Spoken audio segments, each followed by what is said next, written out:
Maintenant, il faut créer nos deux profils. Si on regarde le PowerPoint, on va aller. Ici, on a créé notre profil. On va venir créer nos deux. Dans le fond, on a créé notre trajectoire. Excusez, la trajectoire. Puis là, on va venir créer les profils. Pour ce faire, ne jamais oublier que les profils doivent être idéalement perpendiculaires à notre trajectoire. Fait qu'ici, on va venir créer tout simplement un plan qui va être perpendiculaire à notre trajectoire. Même chose à l'arrière. Sélectionne notre trajectoire, la fin, et voilà, il nous met un plan qui est perpendiculaire à notre trajectoire. Voilà. Fait que maintenant, on est prêt à faire nos trajectoires. Ici, on va y aller comme ça. Je vais créer une esquisse sur ce plan-là. Je vais le mettre normal là. Oh, il commence à avoir du stock pas mal. On va essayer d'en cacher. On va aller cacher nos corps volumiques qu'on n'a pas de besoin. Celui-là. Et est-ce que j'en ai un autre? Effectivement. Ah, on commence à voir un petit peu mieux. On va cacher ces deux plans-là qu'on n'a pas de besoin. On pourrait même cacher les axes. On les fera apparaître au besoin. Et même le dernier plan. Ah, c'est plus clair un peu. Fait que dans le fond, ici, je vais me faire un rectangle qui passe par le centre. C'est bien ça. On va essayer de venir attacher ça là-dessus. Ici, comme je disais, les dimensions ne sont pas si importantes que ça, en autant qu'on vienne s'adapter dessus. Vous voyez, ça fonctionne. Fait que ça a bien du sens. Une chose que je vais faire, j'aimerais ça avoir les côtés arrondis. Qu'à cela me tienne, on va mettre ça en ligne de construction.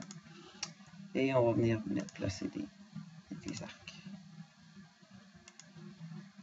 Et voilà. Comme ça, on va venir les mettre les deux égales pour qu'il y ait le même rayon de chaque côté. Égal. Puis ensuite, on va les coter par rapport à lui. Je veux un bombé en tenant Shift de 2 mm. On va y aller à 2. Parfait. Vous voyez qu'il a ajusté les deux. Tout est parfait. Mon esquisse n'est pas noir. Je lave le noir, bien sûr. On va venir coter la hauteur. 32.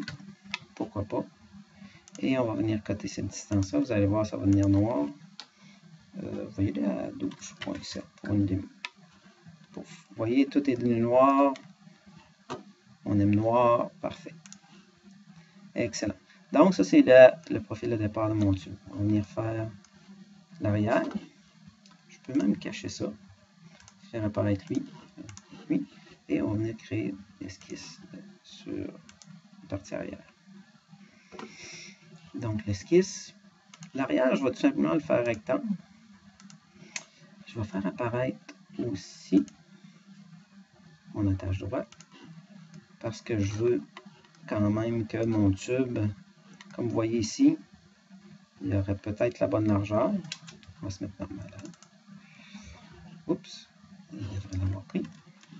À moins que je le sois déjà. Ah, c'est déjà quelque chose de sexy. Mais ici, on se met bien vis-à-vis. Vous voyez que je suis à la bonne largeur et je suis trop. On va y aller comme ça. On va y aller à 12.7 finalement. Ça a une bonne largeur.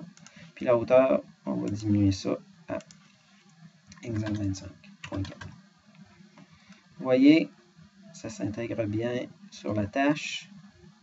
Donc, est-ce que je l'accepte? On va l'essayer. Quitte à venir le remodifier par après. Vous voyez, mon esquisse est noir, numéro 1, parfait. Maintenant, je vais l'essayer. Fonction. Lissage. Les profils. Bien sûr, je vais faire apparaître mes esquisses. Montrer. Ici. Et là. Vous voyez que ça va bien passer. Et on va lui donner ici, c'est pas une courbe guide parce qu'on n'est pas à l'extérieur de la pièce des profils, on est vraiment en plein milieu. On va venir chercher une construction. Et voilà, on va chercher l'esquisse. Et voilà. nous fait un beau tube.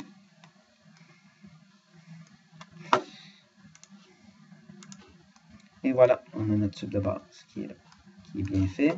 On va venir faire apparaître notre roue. Bon. Fait que ça passe bien, pour l'instant c'est correct. Quitte à venir à modifier, quand nos contraintes sont bien placées, c'est facile à modifier.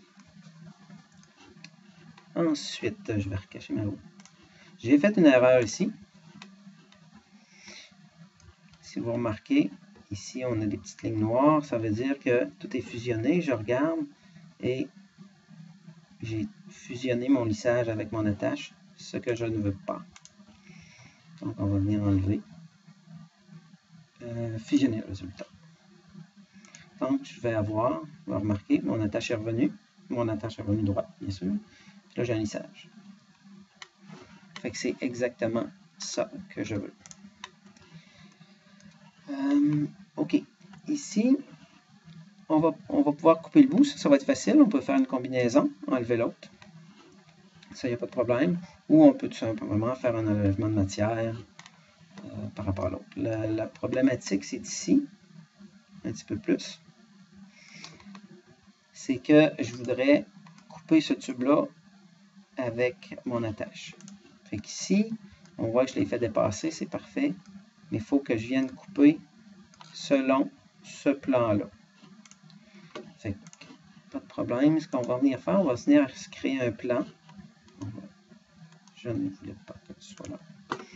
Qui, par rapport à celui-là,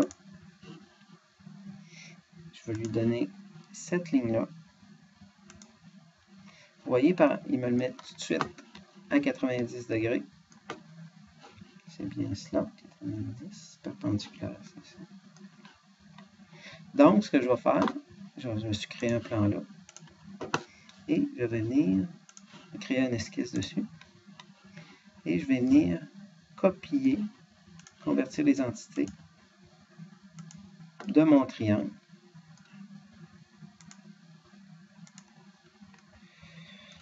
Parfait. Vous voyez, et copier, je vais tout simplement venir. Oh, c'est pas ça que je veux. CTRL-Z. Ajuster en coin, bien sûr.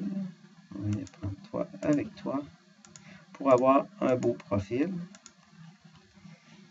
Et voilà. J'ai créé mon esquisse. Je sélectionne, je sors. Parfait. Là, je vais m'en servir pour couper l'arrière de mon tube. Fait que je vais faire un enlèvement de matière. Je vais aller sélectionner mon esquisse. Une esquisse ouverte, on peut s'en servir, il n'y a pas de problème. Sauf que, par défaut, elle passe complètement à travers la pièce. Et là, on va venir lui dire, regarde mon homme, tu veux, c'est lui que je veux couper. Je ne veux pas couper l'autre, c'est simplement lui. Ah! Qu'à cela ne tienne, on va rééditer. Vous voyez la petite flèche ici. C'est simplement le côté de la matière qui va enlever. Je reclique dessus ou je viens faire basculer ici, le côté de la matière. Tout se répare. Donc, j'ai mon tube. Ici, vous voyez que c'est peut-être pas l'idéal, mais en vrai, dans la vraie vie, comme on dit, c'est qu'on va venir mettre de la soudure et ça va combler le trou.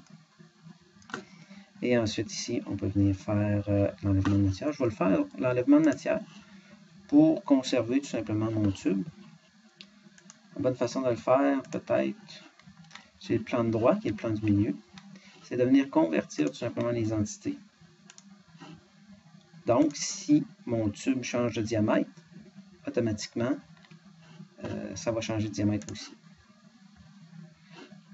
De l'autre côté, encore une fois, sur quoi je veux l'enlever, tout simplement 3. Et voilà. Vous voyez que j'ai un tube qui est là. C'est pas un tube encore.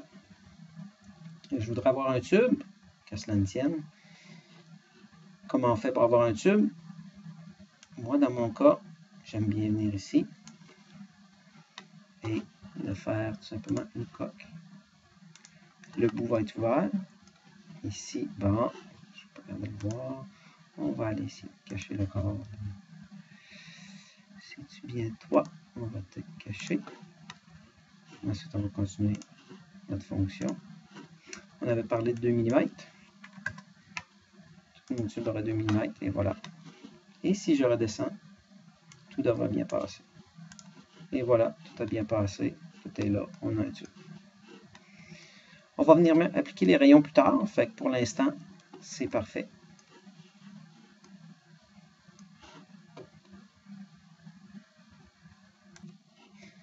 Bon, la partie du bas est créée. Maintenant, on va s'attaquer à la partie du haut, la tâche qui est là. Encore une fois, notre roue va être pratique. Et aussi, ce qui va être pratique aussi, c'est notre image du vélo. Parce que, si on se rappelle bien, dans le sketch de départ, on n'avait pas la dernière partie du triangle. Fait que avec l'image, on va pouvoir voir où est-ce que ça passe. Donc, pour que ça aille bien, oui, moi je dirais qu'on va faire un peu comme le triangle du bas, la partie du bas. On va se créer un esquisse qui va nous servir à faire un plan sur lequel on va venir tracer notre profil. Dans le fond, c'est exactement comme le bas, sauf que on est obligé de recréer un sketch pour venir faire un plan de départ. Donc ici, on va y aller. Je peux faire sur le plan de droite, allez-y. Ici, je vais me fixer, je vais le mettre encore une fois approximatif. Je vais venir rattacher ça sur cette partie-là. Je vais lui donner une distance par rapport à ici. Je vais mettre 3,80. Si on regarde ici, on voit que ça va passer quand même à la bonne place. Et on veut être sur la tâche directement. Donc, je vais faire comme la partie du bas. Cette ligne-là, je vais la convertir. Ensuite, je vais la mettre en ligne de construction. Je vais mettre un point en plein milieu de la ligne. Par défaut, vous voyez qu'il est au milieu. Et ce point-là, je vais venir l'attacher. Je vais mettre coïncident. Donc, vous voyez, il devait presque noir. Il y a juste ce point-là. Et rendu là ici, je peux tout simplement lui donner une cote pour le rendre noir. Parce qu'on veut ça au complet noir. Ici, je peux mettre juste 6. Pas besoin d'aller beaucoup plus long. Ça va faire le travail. Et voilà, maintenant, on va créer le plan. Oups, comme ça, avec le plan de droite.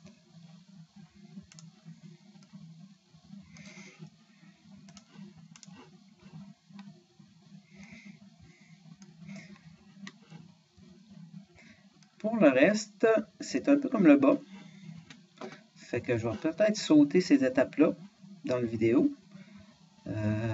Puis on va revenir un petit peu plus tard pour que je vous réexplique la finalité du reste. Là. Mais cette étape-là, je vais l'enlever du vidéo tout simplement.